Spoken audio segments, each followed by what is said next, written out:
Emmanuel Macron était absorbé par son rôle de sauveur du monde. Il allait en Roumanie pour parler aux soldats français de l'implication de la France dans l'aide à l'Ukraine, pour réinstaller la France dans le concert des nations et réaffirmer son rôle au sein de l'OTAN. Et puis, tout à coup, il s'est souvenu qu'il y avait des élections législatives en France. Et là, sur le tarmac, au moment de monter dans l'avion, il a éprouvé le besoin de dérouler un discours pour rappeler aux Français que l'heure était grave. Et surtout pour expliquer de la façon la plus démocratique qui soit que, en gros, les Français avaient le choix entre lui ou le chaos. L'effondrement, l'horreur absolue, il y a le désordre international, Vladimir Poutine, la guerre, et il pourrait y avoir le désordre intérieur. Alors, on pourrait avoir mauvais esprit et considérer que décidément Emmanuel Macron se moque du monde. A priori, c'est ce que visiblement beaucoup ont pensé en le voyant, et même dans son propre camp. Parce que, bien entendu, un tel discours, à ce moment-là, comporte deux fonctions. La première, c'est de s'installer au-dessus de la mêlée, d'expliquer qu'on est définitivement le chef des armées, celui qui porte en ses mains le destin de la France pendant que les autres s'amusent dans le marigot. Mais c'est aussi une façon d'éteindre l'incendie, parce qu'en Macronie, on se dit que c'était peut-être pas une très bonne idée d'envisager d'enjamber totalement les élections législatives comme on avait enjambé la présidentielle, et il y a le feu.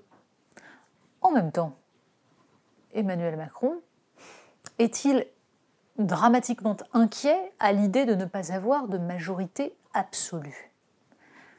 Le discours actuel de ceux qui essayent de se raccrocher aux branches autour de lui est de dire que finalement, c'est pas plus mal, ça le laisse au centre du jeu. Arbitre entre les François Bayrou, Édouard Philippe, Gérard Larcher, qu'il a vu lundi. Ça peut s'entendre, dans le sens où il y a de toute façon, chez le président, dans la façon dont il se positionne face au suffrage universel, une façon de manipuler systématiquement, de faire passer sa posture et sa position politique avant la démocratie, qui est assez frappante. Parce que la démocratie, ce serait de faire de la politique, ce serait de défendre un programme.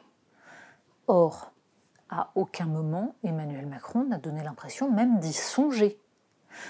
Il a radicalisé sa position de centriste autoritaire qui consiste à expliquer qu'il n'y a pas d'autre politique possible, pas d'autre choix que quiconque n'est pas en Macronie est en dehors du champ républicain. Ça va finir par poser un problème. Ça va finir par se voir.